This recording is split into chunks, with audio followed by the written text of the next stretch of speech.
Greetings, Brother P. Yes, y'all.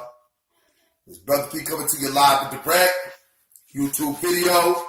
To all my people out there, support me so I can make good videos and photography and bring you a lot of creative material, music, all that good stuff. Anyway, the link is under here, my Patreon account. Let's get it in. Anyway, and I appreciate all you guys. Today's topic is going to be on angelic encounters.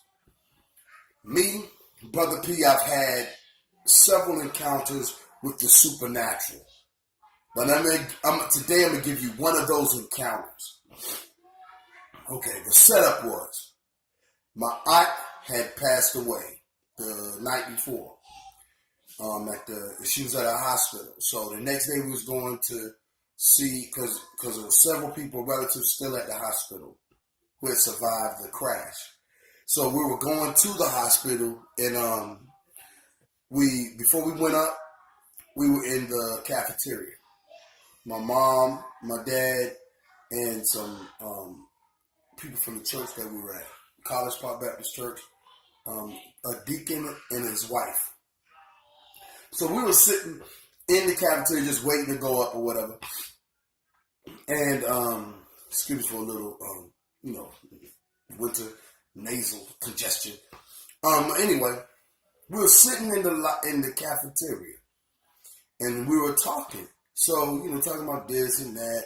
I wasn't saying too much because this is my parents and my parents' friends. But, the topic came up about astrology. Not astronomy, the study of the stars, but astrology, the study of horoscopes. And I was going, that stuff is not of God. And so the woman was a teacher in the Savannah Public Schools. And she was like, well, we just do it for fun. I said, well, basically, astrology, the way it's practiced through horoscopes, is basically a form of witchcraft. Time I said it was a form of witchcraft, and then she said, well, we just do it for fun. I just do it for fun with my students. A man pops up, boom, dressed in regular clothes, conservatively dressed.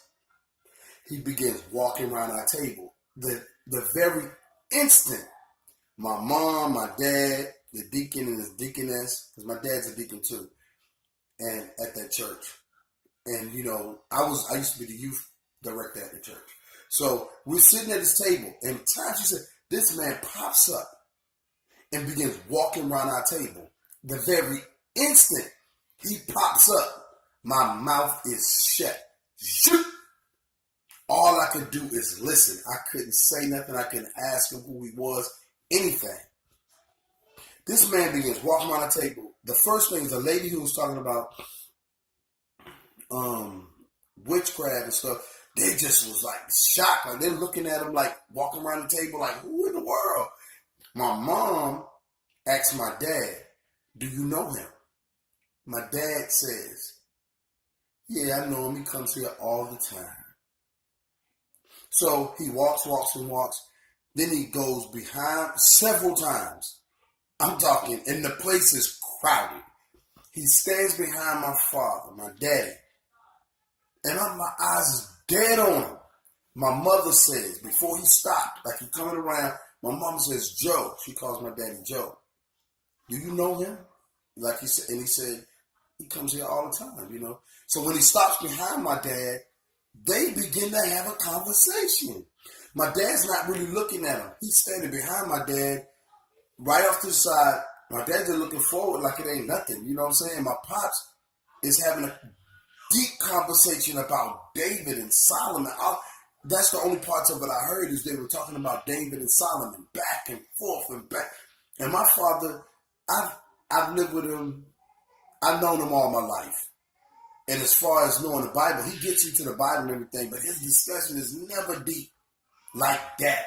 You understand what I'm saying? This was deep, like digging in. And I'm listening like, whoa, you know what I'm saying? Like, so the conversation starts to wane or end, and this guy pulls up his hand and walks over to the side and says, man, I'm just over here prophesying to these people. And I'm like, and I'm just thinking, because I can't talk, I can't say, hey man, who are you? I can't say nothing. My mouth is sealed. He then goes over, acts like he picks up from the cafeteria thing of food. He goes sit to a table by himself. The whole table is watching him. All 5 of us is watching him sit down. When he sits down, there's nothing on the table. He puts the plate down, has a utensil in his hand. He begins eating. There's nothing. There's no fork, no nothing. But he's like pretending he's eating. But I guess he's eating. He finishes. He gets up. He walks right behind my dad. And he makes a statement like right before he left, or right when he was talking, he's like, God got something in store for you. And right then I was like, man, there's hope for my daddy. You understand? Because my dad one of them old school deacons, you know what I'm saying? And but when he said that, I was like, man, you know. He turns to the crowd and disappears in thin air. Poof. The very moment he didn't disappear into the crowd, he walks 3-4 steps and poof was gone. Time he disappears, my mama asks the very same question. Joe, do you know who that was? My dad says, I've never seen that man before in my life. I said, Daddy, you and that man was talking about David and Solomon. My dad has to this very day, he has no recollection of anything this man said to him. He don't even remember the man. But me, my mom, and I'm sure those other people, I talk to my mom, we remember the whole situation. Be careful how you deal with strangers, because you may be entertaining angels unaware.